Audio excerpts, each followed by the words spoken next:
कर रहे हैं कोई? हाँ, करिए प्रमिला।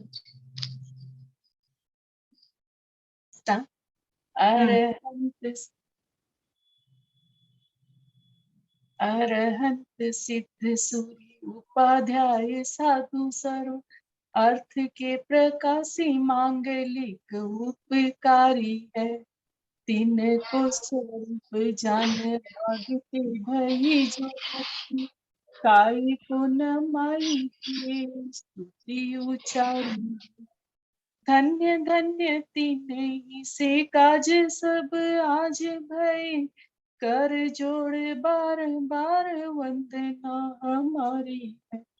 मंगल कल्याण सुख ऐसो हम चाहते हैं, हो मेरी ऐसी दशा जैसी तुम धारी है। मंगलमय मंगल करण वीतराग विज्ञान नमो ताहि जाते भय अरहंतादि महान। करि मंगल करि ओम महा ग्रंथ करन को काज जाते मिले समाज सब पावे निज पदरा। इस भव तरु का मूल एक मिथ्या भाव ताको करि निर्मूल अब करिए मोक्ष पाओ करिए मोक्ष।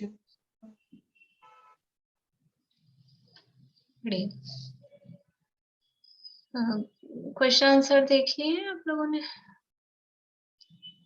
कौन से नंबर से करना है मुझे ध्यान नहीं है। 306 से करने हैं। 306 से करना है ना? हाँ ठीक है, बोलिए सुनीता आंटी 306 नंबर का क्वेश्चन भी बोलिए, आंसर भी बोलिए। जो किसी धर्म पर्व में बहुत उपवास आदि करते हैं, किसी में नहीं, कभी किसी धर्म कार्य में बहुत धर्म खर्च करते हैं और किसी में नहीं, ऐसा क्यों होता है? कारण सहित बताइए। जो किसी धर्म पर्व में बहुत उपवास आदि करते हैं, किसी में नहीं, कभी किसी धर्म कार्य में बहुत धर्म खर्च करते हैं, किसी में नहीं, ऐसा इसलिए होता है क्योंकि उनकी धर्म पर दृष्टि नहीं है। यदि धर्म बुद्धि हो तो सभी धर्म कार्यों में यथा योग्य रूप प्रवर्तना चाहिए। हाँ, बढ़िया, क्योंकि उनकी धर्म पर दृष्टि नहीं है। यदि धर्म पर दृष्टि होती, धर्म बुद्धि होती, तो सभी धर्म पर्वों में यथा योग्य संयम आदि धारण करते और सभी धर्म कार्यों में यथा योग्य बराबर धन खर्चते। 307 कौन जीव कोई क्रिया बहुत बड़ी अंगीकार करते हैं तथा कोई क्रियाहीन करते हैं, उसका फल क्या होता है? बोलिए तो। जो धर्म बुद्धि से सच्चा धर्म साधन नहीं करते, वे जीव कोई क्रिया बहुत बड़ी अंगीकार करते हैं तथा कोई हीन क्रिया करते हैं। जैसे 10 उपवास आदि तो करेंगे, पर एसी में सोएंगे और टीवी देखकर टाइम पास करेंगे, यानी कि नो बैलेंस। तथा रात्रि भोजन छोड़ा, पर रात को बर्थडे पार्टी मनाएंगे।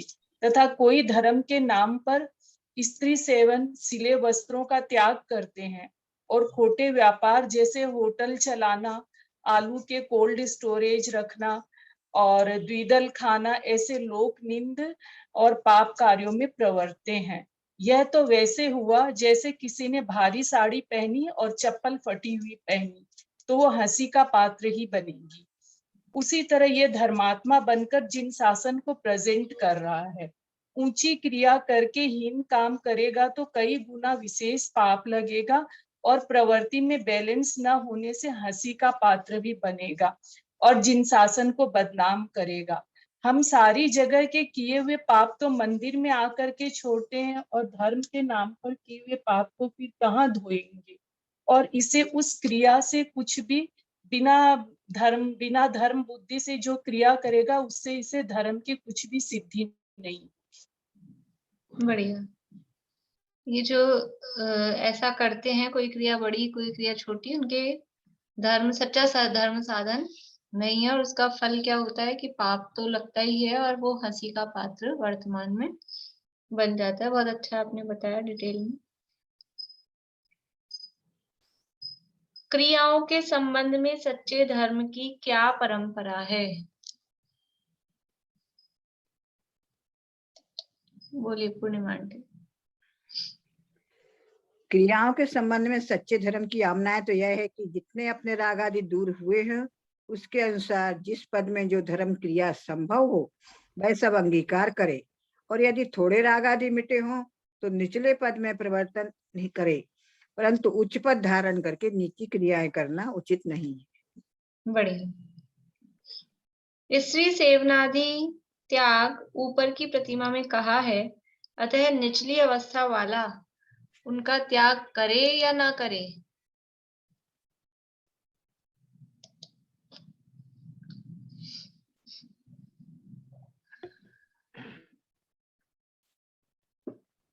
निचली अवस्था वाला उनका सर्वथा त्याग नहीं कर सकता, क्यों कोई दोष लगता है, इसलिए ऊपर की प्रतिमा में त्याग कहा गया है। निचली अवस्था में जिस प्रकार का त्याग संभव हो वैसा ही निचली अवस्था वाला भी करे, परंतु जिस निचली अवस्था में जो कार्य संभव ही न हो उसका करना तो मात्र कसाय भावों से ही होता है।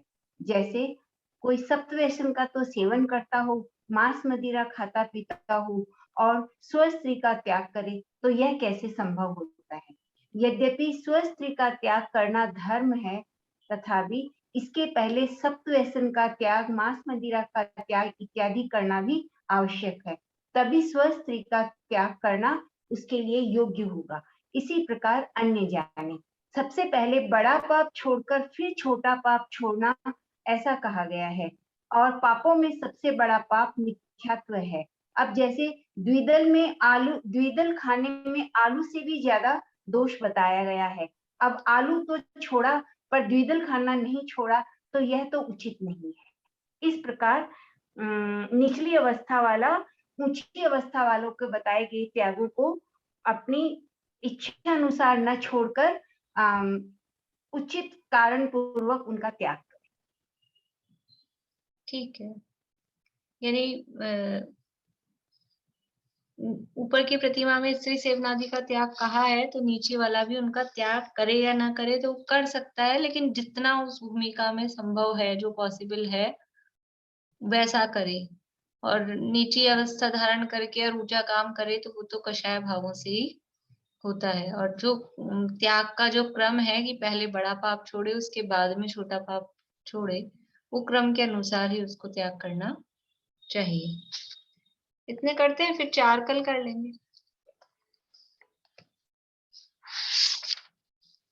अपने यहाँ चर्चा चल रही थी 242 पेज पे 7वें अधिकार में 4 प्रकार के मिथ्या दृष्टियों का वर्णन है, और उसमें व्यवहाराभासी भी 4 प्रकार के, उसके अंतर्गत धर्म बुद्धि से धर्म धारक व्यवहाराभासी, उसमें जो सम्यक दर्शन का अन्यथा रूप, सम्यक ज्ञान का अन्यथा रूप और सम्यक चारित्र का अन्यथा रूप, ये ऐसा मुख्य पॉइंट्स उसमें दिए हैं।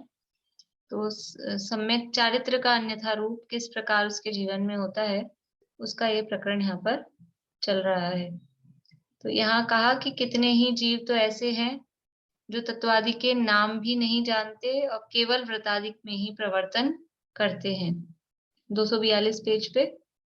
और कितने जीव ऐसे हैं जो सम्यक दर्शन ज्ञान का यानी नाम जान रहे हैं, लेकिन अयथार्थ साधन करके फिर व्रतादि में प्रवर्तते हैं। कुछ तो है बिल्कुल जानते ही नहीं है फिर भी व्रतादि में लगे हुए हैं, और कुछ थोड़ा बहुत जानते हैं लेकिन उनको गलत जानकर गलत श्रद्धान करके फिर व्रतादि में प्रवर्तते हैं।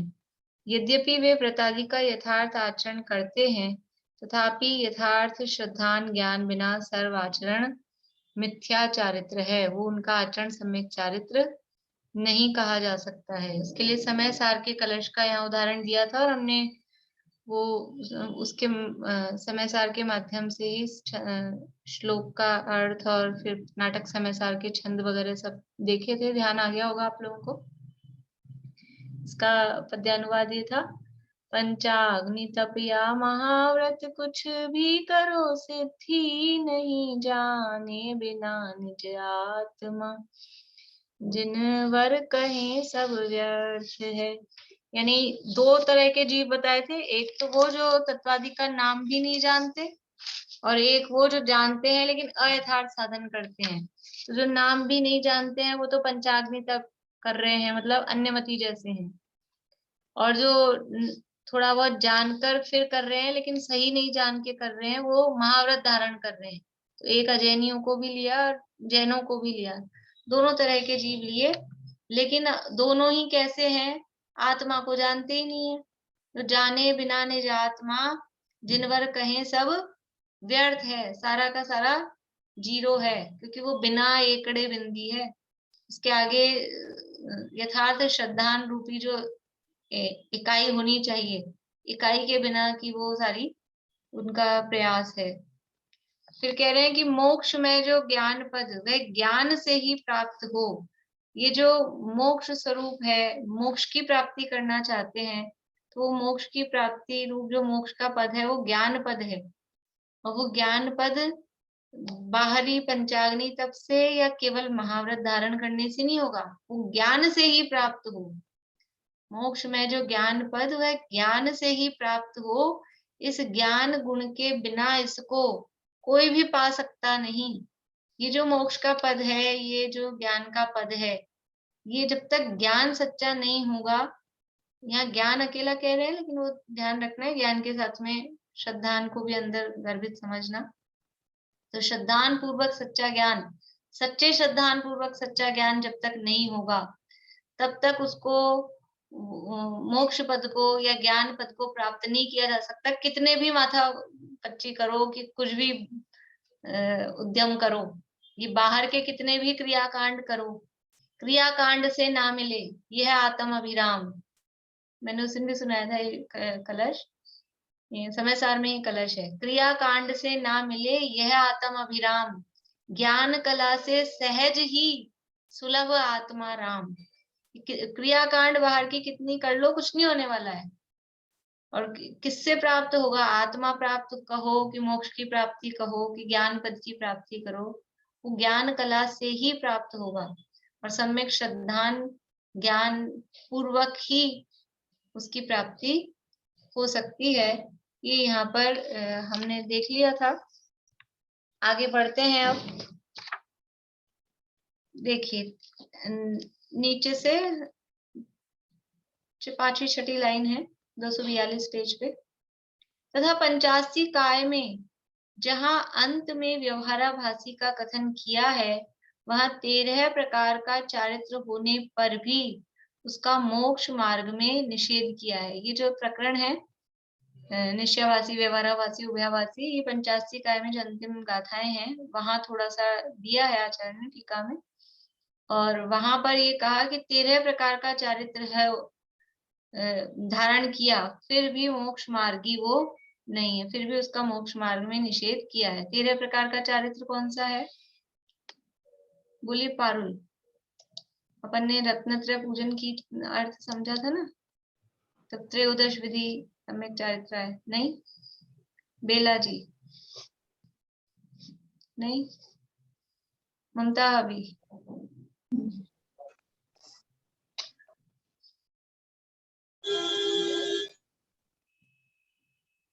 पांच महाव्रत, 5 समिति और 3 गुप्ती। ठीक है। ये 13 प्रकार का चारित्र कहा जाता है। त्रयोदश विद सम्यक चारित्राय नमः, ऐसा रत्नत्रय पूजा में कहते हैं। तो 5 महाव्रत धारण किए, 5 समिति पालन करी, 3 गुप्ती, लेकिन ये कौन से हैं? वो व्यवहार वाले, बाहर वाले वो धारण किए। तो वो 13 प्रकार का जो चारित्र है, तब भी वो मोक्ष मार्गी नहीं है। मोक्ष मार्ग में उसका उस होने पर भी उसका मोक्ष मार्ग में निषेध किया है। कौन जीव ऐसा हो सकता है जो 13 प्रकार का चारित्र पालन करता है फिर भी मोक्ष मार्गी नहीं है? बोले पूर्णिमान जी। द्रव्यलिंगी मुनिराज। द्रव्यलिंगी मुनिराज 13 प्रकार का चारित्र धारण करता है, इसका मतलब मुनि अवस्था में है। लेकिन फिर भी मोक्ष मार्गी नहीं है। इसका मतलब क्या है कि मिथ्या तो बना हुआ है, केवल द्रव्य लिंग धारण किया हुआ है। तो 13 प्रकार का चारित्र होने पर भी उसका मोक्ष मार्ग में निषेध किया है। तथा प्रवचन सार में आत्मज्ञान शून्य संयम भाव को अकार्यकारी कहा है। ये पीछे भी कहा था, प्रवचन सार में इस तरह का प्रकरण आया है। आत्मज्ञान शून्य संयम भाव, देखो यहाँ संयम शब्द दे रहे हैं, तो यहाँ संयम शब्द वो व्यवहार जो क्रियाकांड रूप संयम है उसको समझना। वास्तव में तो संयम होता है वो 3 कषाय चौकड़ी के अभाव पूर्वक, अथवा संयम असंयम कहें तो 2 कषाय चौकड़ी के अभाव पूर्वक, वो वास्तव में संयम होता है। लेकिन अब यहाँ जो कह रहे हैं आत्मज्ञान शून्य संयम भाव, इसका मतलब है बाहर में अणुव्रत अथवा महाव्रत रूप जो क्रियाएं हैं वो आत्मज्ञान शून्य, बाहरी खाली व्रत धारण किए लेकिन आत्मज्ञान नहीं है, अंदर वो उतनी वीतरागता नहीं है। 2 कषाय चौकड़ी के अभाव पूर्वक या 3 कषाय चौकड़ी के अभाव पूर्वक जो वीतरागता होनी चाहिए उसका नाम तो है वो आत्मज्ञान, और वो नहीं है तो उससे शून्य है। लेकिन बाहर में 12 प्रकार के व्रत पालन कर रहे हैं, दिग्व्रत, देशव्रत, सामायिक, रुद्रोपवास और अणुव्रत आदि ये पालन कर रहे हैं, अथवा महाव्रत ले रखे हैं, समिति, गुप्ती, ये सब बाहर में पूरा पूरा पालन करते हैं। तो ये आत्मज्ञान शून्य है। आत्मज्ञान शून्य संयम भाव को अकार्यकारी कहा है, वो कोई कार्यकारी नहीं है। ये तो समझ लीजिए आगमार्थ बता रहे हैं, शास्त्रों के रेफरेंस बता रहे हैं। समय सार का दिया, पंचास्तिकाय का दिया, प्रवचन सार का दिया, कि क्योंकि ये अब सेंसिटिव बात है, द्रव्यलिंगी मुनि की चर्चा करना ये सेंसिटिव है कि कोई कहे इतना हम पाल रहे हैं फिर भी आप हमको कह रहे हो 0 है, ऐसे कैसे कह रहे हो। तो शास्त्रों के प्रमाण से बात कर रहे हैं बिल्कुल, कि ये शास्त्रों में भी साफ साफ ऐसा लिखा है।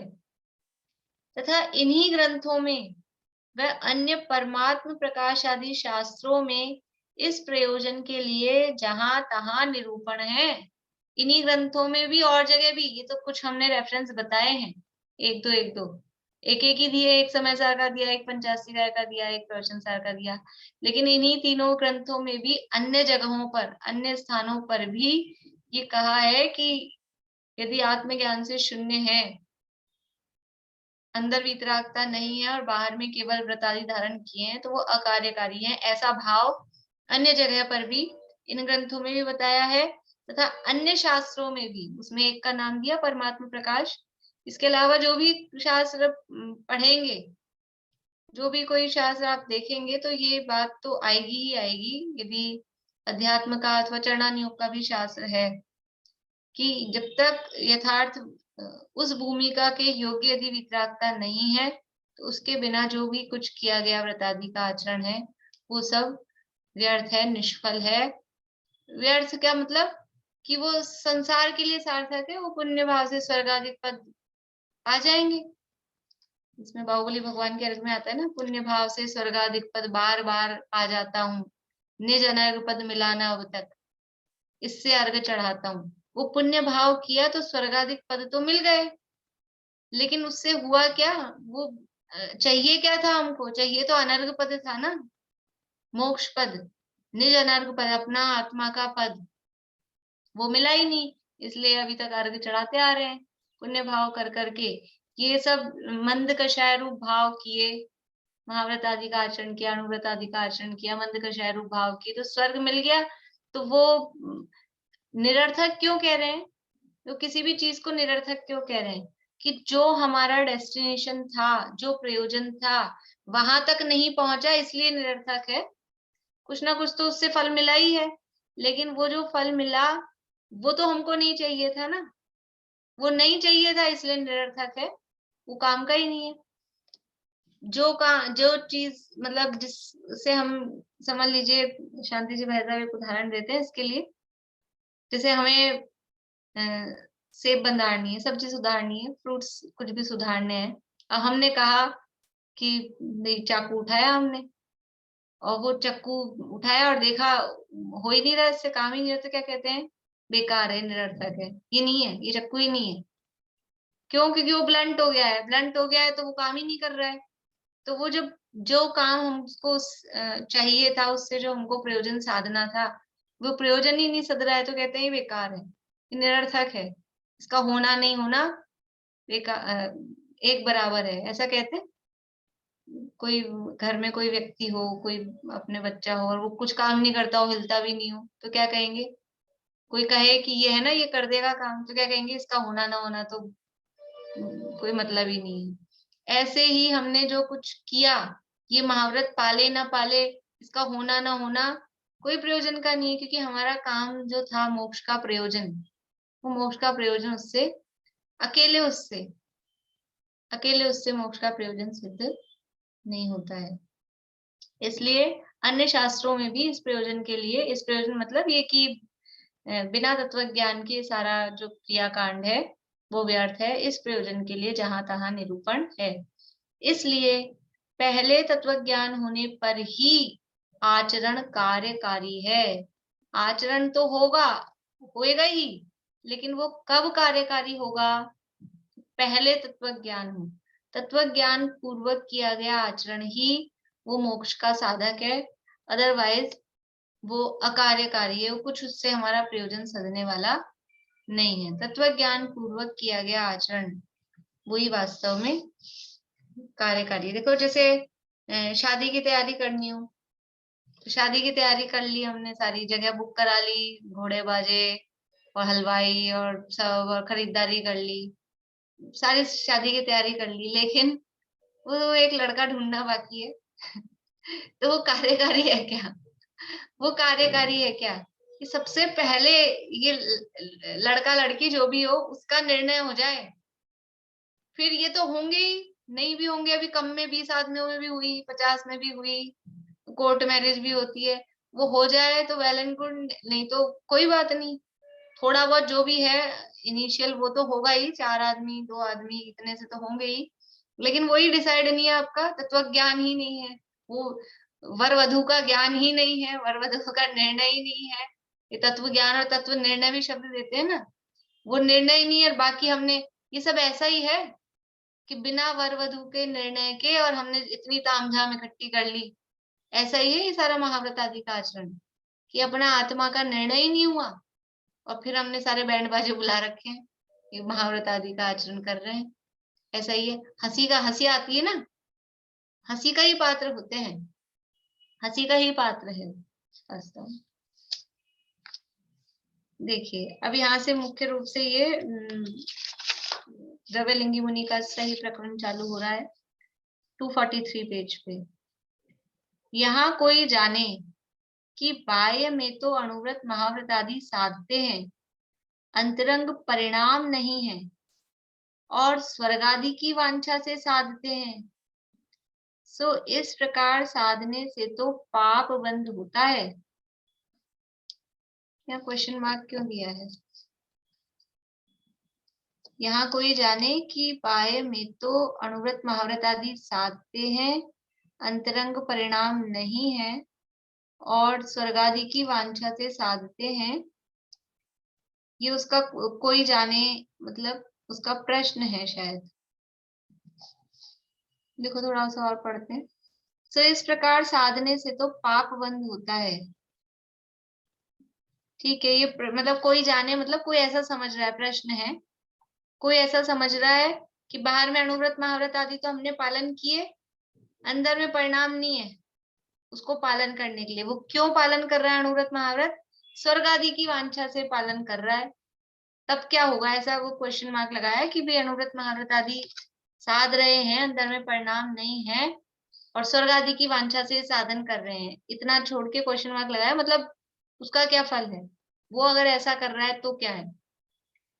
तो उत्तर में कह रहे हैं यहाँ से, सो इस प्रकार साधने से तो पाप बंद होता है। अगर अंदर में परिणाम ही नहीं है और स्वर्ग आदि के अभिप्राय से यदि अणुव्रत महाव्रत आदि का पालन किया जा रहा है, तो स्वर्ग आदि भी नहीं मिलेंगे, क्योंकि इस प्रकार अंतरंग परिणामों के बिना, विशुद्धता के भी बिना, खाली बाहर का पालन किया, वो तो पाप बंद का, वो तो वांछा, वो हो गया ना लौकिक प्रयोजनार्थ। हमने स्वर्ग के लोभ से सांसारिक प्रयोजनार्थ हो गया वो तो। स्वर्ग के लोभ से हम ये काम कर रहे हैं, और लोभ है वो कषाय है, पाप है। इसलिए इस प्रकार साधने से तो पाप बंद होता है। द्रव्यलिंगी मुनि अंतिम ग्रहवेग तक जाते हैं और पंच परावर्तनों में 31 सागर पर्यंत देवायु की प्राप्ति अनंत बार होना लिखा है। अनंत बार मुनिव्रत धार अनंत बार ग्रीवक उपजायो। और कितनी आयु प्राप्त की? हाईएस्ट 31 सागर की आयु कितनी बार प्राप्त की? अपन ने तो एक बार भी नहीं की होगी। कह रहे अनंत बार ये पंच परावर्तनों के क्रम में। और आसान नहीं है वो 31 सागर की आयु द्रव्यलिंगी। वो ऐसा नहीं है स्वर्ग के लोभ से कर रहा है कि मुझे वो नवा ग्रहवेग मिल जाए। तब तो नवा क्या, वो नवा स्वर्ग भी नहीं है, भवनात्रिक में भी जाए कि नहीं जाए पता नहीं, पाप बंद हो रहा है उससे। तो ये जो द्रव्यलिंगी मुनि जो 31 सागर की आयु ले रहा है, ये बिल्कुल कोई किसी भी प्रकार का लोभ आदि कोई वो अंदर में नहीं है, तब जाके हो रहा है। सो ऐसे उच्च पद तो तभी प्राप्त करे जब अंतरंग परिणाम पूर्वक महाव्रत आदि पाले। ये उच्च पद कब प्राप्त हो रहा है? कि अंतरंग परिणाम पूर्वक महाव्रत आदि पाले, महामंद कषाई हो। मंद कषाई नहीं, महामंद कषाई। इसके लिए वो उदाहरण आता है कि उसकी चमड़ी उधेड़ कर नमक मिर्च भुरक दे तो भी आंख भी लाल नहीं हो, ऐसी मंद कषाय। हाँ, हमारे गृहस्थ में ऐसी भूमिका इतनी मंद कषाय नहीं होती है। गृहस्थी में हो और पंचम गुण स्थान में भी हो भले ही, तो भी कोई जरूरी नहीं है ऐसी मंद कषाय हो कि उसकी चमड़ी उधेड़ दे। कोई सम्यक दृष्टि है और उसकी चमड़ी उधेड़ दे और उसकी आंख, सम्यक दृष्टि की पत्नी को उठा के ले गए शायद सम्यक दृष्टि, तो क्रोध किया कि नहीं किया? क्रोध आया कि नहीं आया? आता है। लेकिन ये मिथ्या दृष्टि है द्रव्यलिंगी, और इसकी चमड़ी उधेड़ दी, नमक मिर्च भड़क दिए, तो भी क्रोध बाहर में करना तो दूर, अंदर में भी आ जाए तो वो, क्योंकि बुरी तरह से होती है, आंखें लाल हो जाती है, चेहरे पे तुरंत आ जाता है, तो उसके अंदर में भी कहीं से नहीं, इसलिए बाहर चेहरे पर भी कुछ नहीं आता है। इतनी महामंद कषाय। जब अंतरंग परिणाम पूर्वक महाव्रत पाले, महामंद कषाई हो, इस लोक परलोक के भोगादि की चाह न हो। न इस लोक में कुछ चाहता है कि इस लोक में मेरा कुछ हो जाए, या परलोक में कोई स्वर्ग आदि मिलेंगे, ऐसी कोई चाह ना हो। केवल धर्म बुद्धि से मोक्षाभिलाषी हुआ साधन साधे। केवल अकेला विशुद्ध धर्म बुद्धि से ही, वास्तविक ये है धर्म बुद्धि से धर्म धारक। ये जो द्रव्यलिंगी है, ये असली धर्म बुद्धि से इसने बाहर में जो मुनि धर्म धारण कर रखा है, ये धर्म बुद्धि से धर्म धारक है। केवल धर्म बुद्धि से मोक्षाभिलाषी हुआ साधन साधे, मतलब ये महाव्रत आदि का जो साधन करता है, जो कार्य करता है, वो करता है। इसलिए द्रव्यलिंगी के स्थूल तो अन्यथापना है नहीं, बाहर में तो कुछ भी नहीं। मतलब ऐसा लगता है कि क्या गड़बड़ है, क्या कमी है, पता नहीं उसको खुद को भी पकड़ में आती है कि नहीं आती है। तो केवल ही भगवान ही जाने कि क्या सूक्ष्म भूल रह गई है। तो उसके स्थूल तो अन्यथापना है नहीं, सूक्ष्म अन्यथापना है, तो सम्यक दृष्टि को भाषित होता है। यहाँ कह रहे हैं सम्यक दृष्टि को, जो सम्यक दृष्टि है, और सम्यक दृष्टि यहाँ शब्द सम्यक दृष्टि दिया है, लेकिन कोई चौथे गुण स्थान वाली को ही पता लग जाए ऐसा कोई जरूरी नहीं है। लग भी जाए, नहीं भी लगे, लग भी सकता है, नहीं भी लगे। और जो ऊंचे ऊपर के गुणस्थान वर्ती हैं, समझ लीजिए कोई मुनिराज वगैरह हैं, उनको पता लग सकता है, अथवा केवली भगवान तो जानते ही हैं। देखिए फिर से पढ़ती हूँ, पूरा पैराग्राफ फिर से पढ़ती हूँ। यहाँ कोई जाने कि बाय में तो अणुव्रत महाव्रत आदि साधते हैं, अंतरंग परिणाम नहीं है, और स्वर्ग आदि की वांछा से साधते हैं। कोई ऐसा सोचे, कोई ऐसा समझे कि इसलिए करते होंगे वो, तो कह रहे हैं सो इस प्रकार साधने से तो पाप बंद होता है।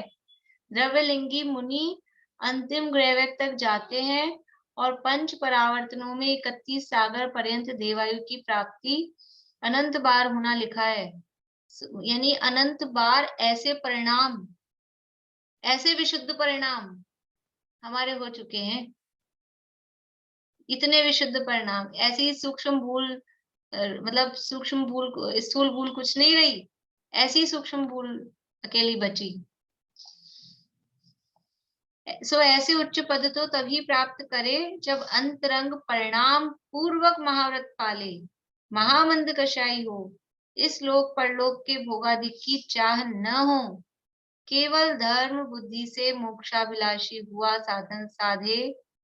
इसलिए द्रव्यलिंगी के स्थूल तो अन्यथापना है नहीं, सूक्ष्म अन्यथापना है, सो सम्यक दृष्टि को भासित होता है। वो जो स्थूल सूक्ष्म जो अन्यथापना रह गया है, बाहर से चमड़े की आंख से तो दिखेगा ही नहीं, इस चर्म चक्षु से तो दिखने वाला है ही नहीं, क्योंकि बाहर की क्रियाओं में कोई कमी नहीं है, अब वो कोई ज्ञान नेत्र से ही, इसलिए कहा सम्यक दृष्टि को भासित होता है कि कोई सम्यक दृष्टि ज्ञानी है और वो अंदर का अभिप्राय पकड़ सकें तो वो पकड़ पाते हैं, बाकी बाहर की क्रिया में कोई गड़बड़ नहीं होती है।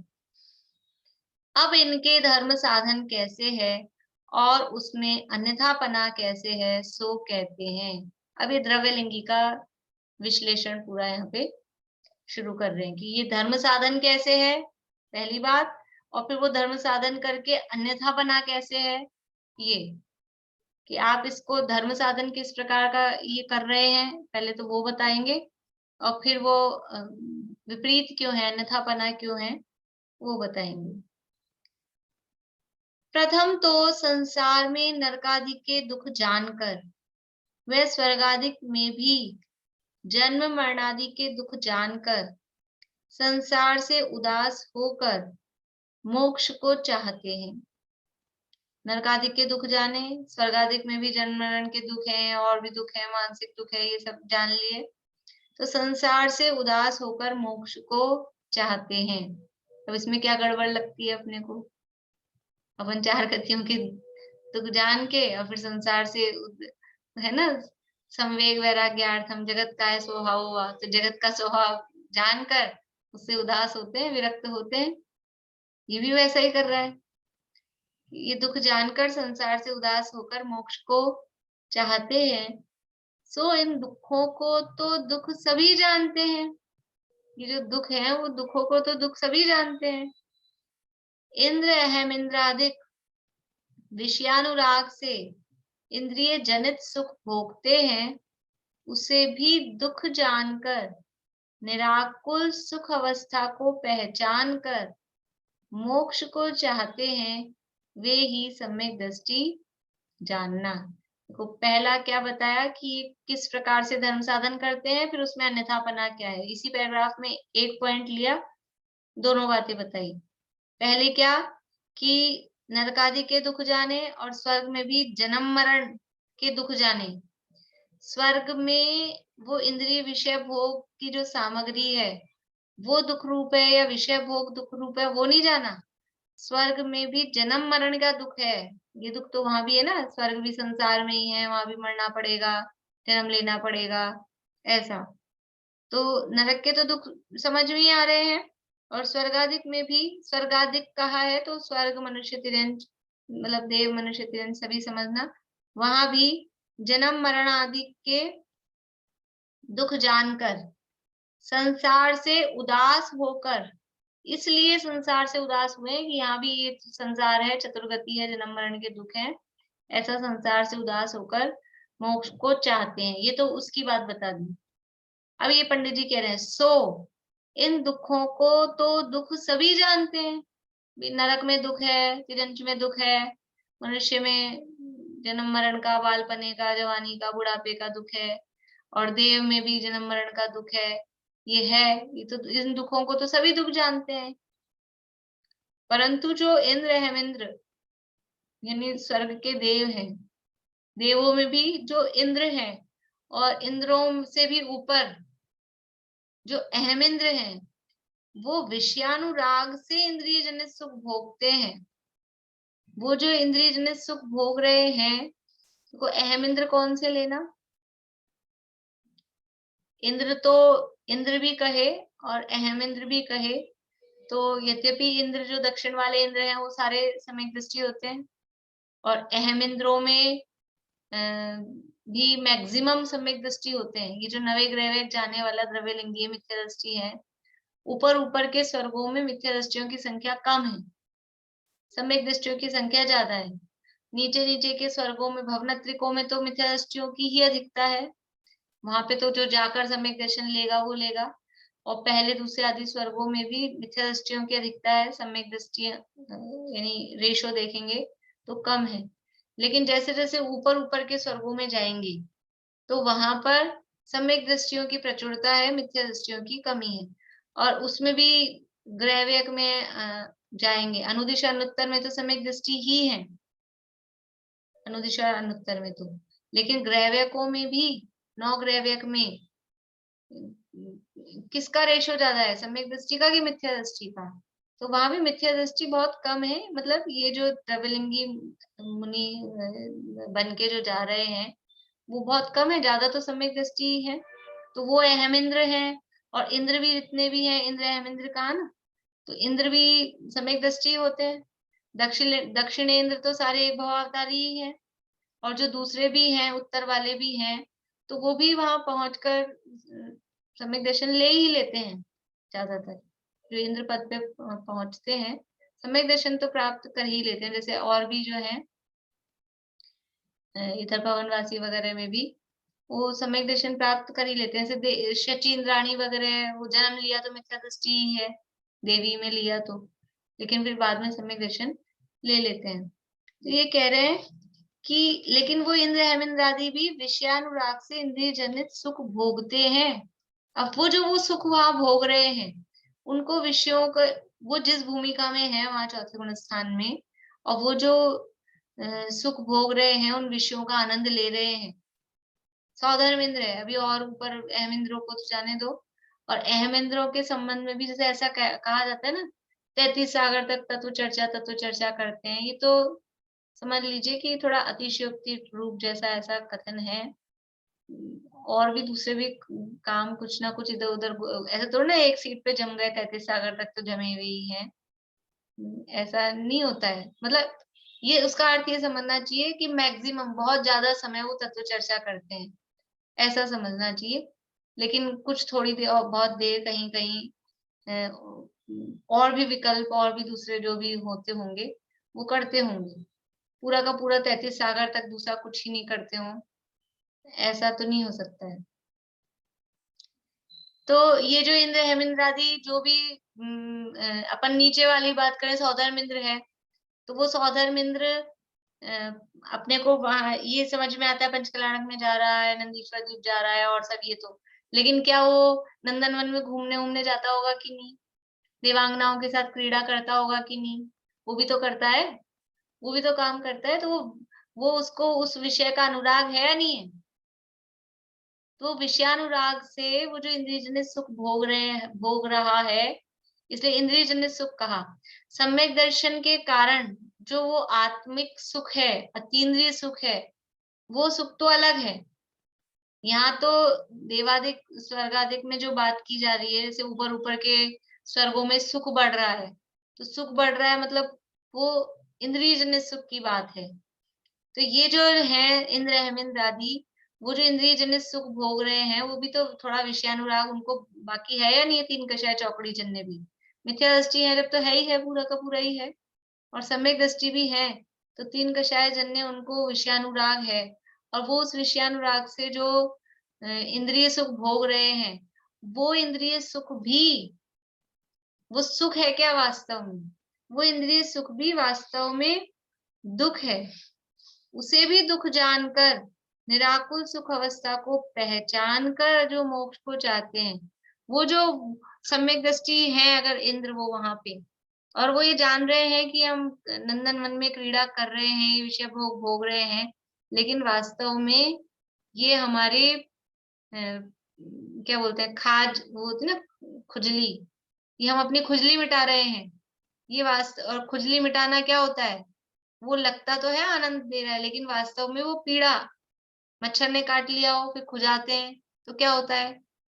हमको उस समय तो मजा आता है, लेकिन वो कष्टदायक ही होता है, बाद में उसके निशान हो जाए और जलन मचती है, बाद में ऐसा कुछ होता है।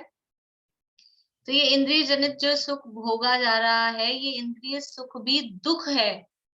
ऐसा कौन जानता है? ऐसा वो नहीं जान रहा है।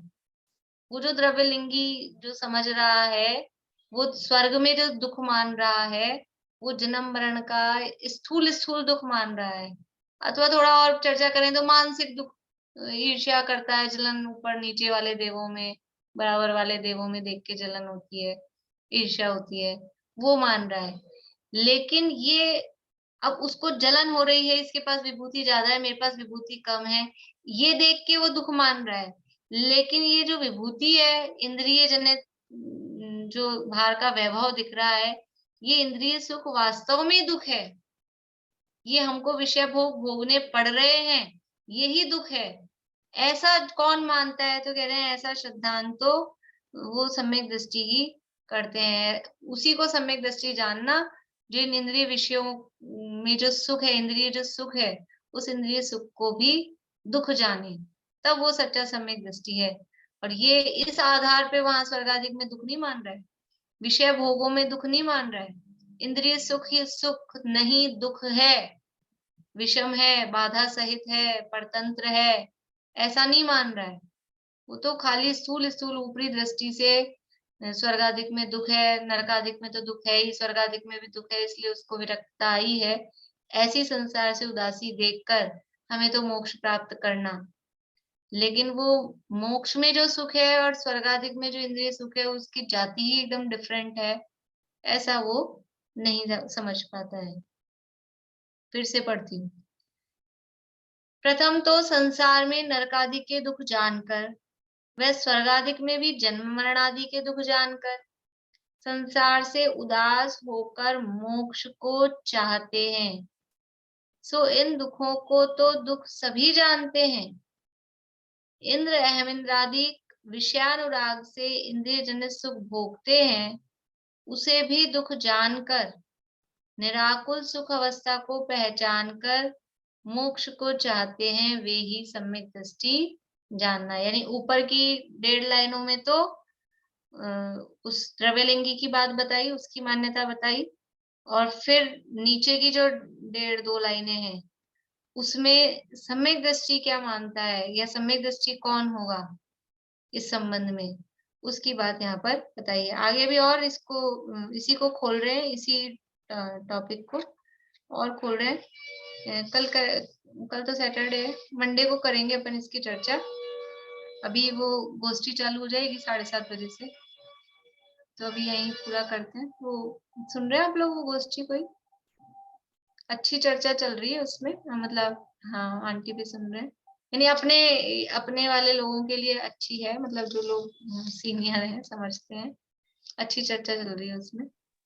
द्रव्य संग्रह का विषय आ रहा है उसमें। हाँ, अभी तो अपन वहां पहुंचे नहीं है, अभी तो पहुंचे भी नहीं है। असली जो वो आएगा ना विषय, वहां तो अपन पहुंचे नहीं। वो गाथा 1-2 के अर्थ अपन ने किए हैं। मुझे महाराज हाँ, इसलिए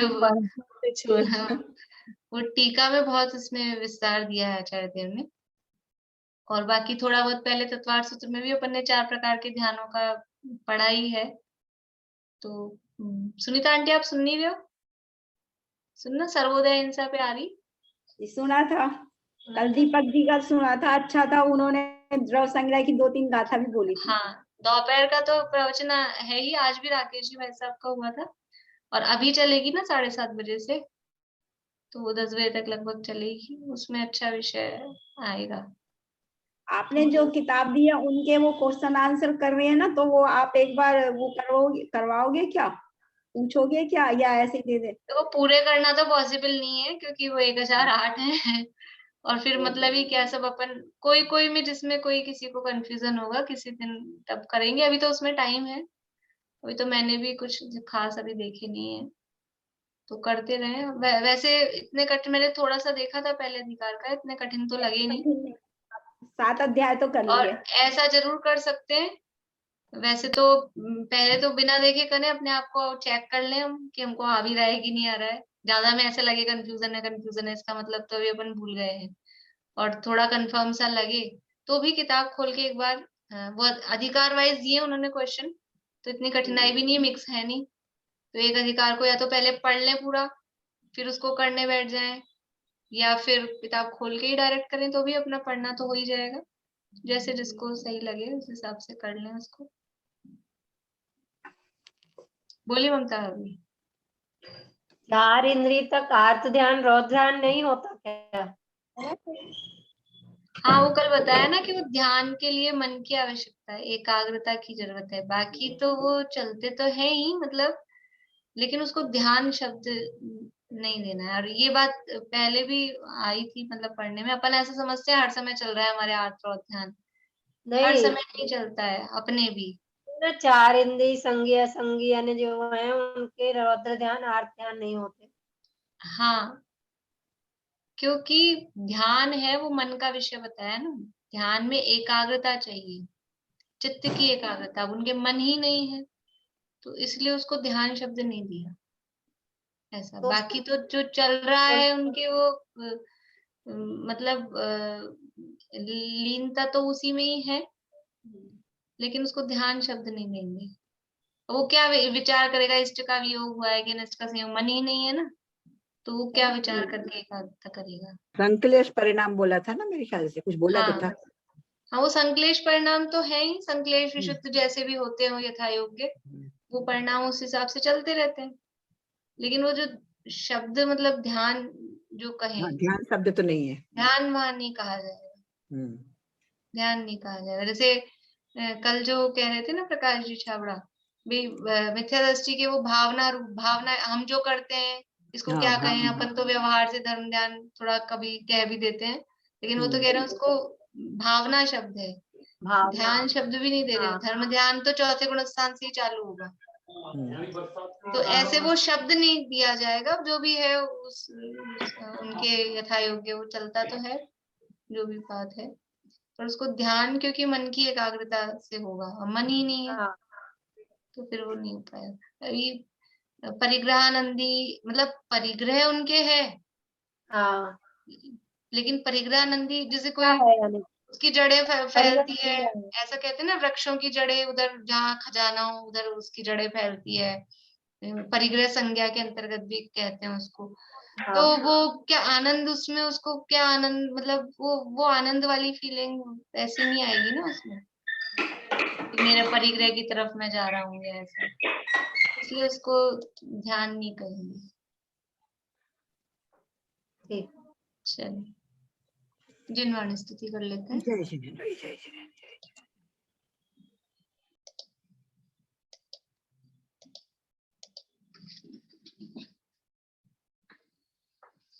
आसन बिना आसन जमा, गिरनार पर घनश्याम तन, सद्बोध पाया आपने, जग को बताया नेमि जिन, स्वाधीन है प्रत्येक जन, स्वाधीन है प्रत्येक कण, पर द्रव्य से है पृथक पर, हर द्रव्य अपने में